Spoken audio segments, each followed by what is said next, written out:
This is Dr. Phil Chavez of the Men's Academy. Right now I'm at Rose Hill Cemetery in Whittier, California. And right below me is the gravesite of one of my heroes, the Reverend Richard Wurmbrand.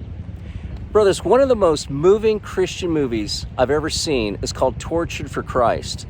The true story about Richard Wurmbrand, a Lutheran pastor who stood up to the communists in Romania. On August 23, 1944, 1 million Russian soldiers entered Romania. The communists took power and began a nightmare of rule. Wurmbrand says, "Communism stripped them from any form of humanity, and they sank in unspeakable depths of cruelty. Darkness ruled their every action." Atheism became the official state religion in Romania, and to proclaim Christ openly was grounds for arrest and torture. Spies were everywhere. Church leaders had a choice: oblige the Soviets or suffer persecution. And so Wurmbrand writes, "The communists convened a congress of cults for all ministers, pastors, and rabbis who were all deceived.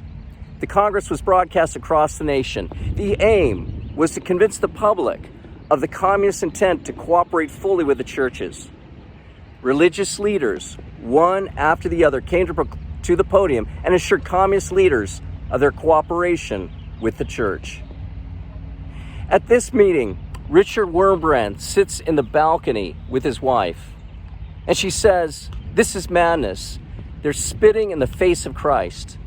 Glaring at her husband, she asks, 'Will you not wash away this shame?' Wurmbrand responds, 'You do know that if I speak now, you will have no husband.' And she responds, 'I do not need a coward for a husband.'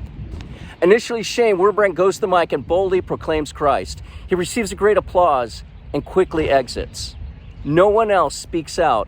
Later, Wurmbrand pays a great price.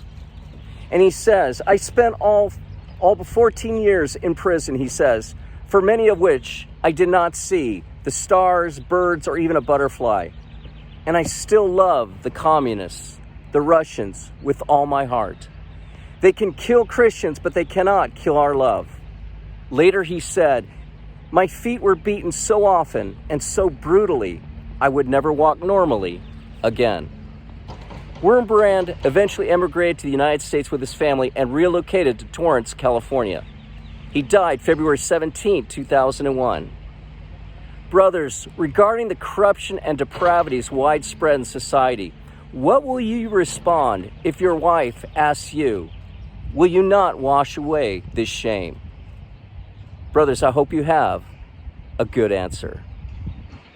God be with you."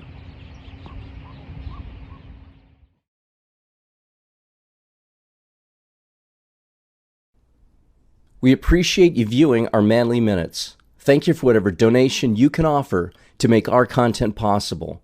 Go to themensacademy.org/donate. Thank you.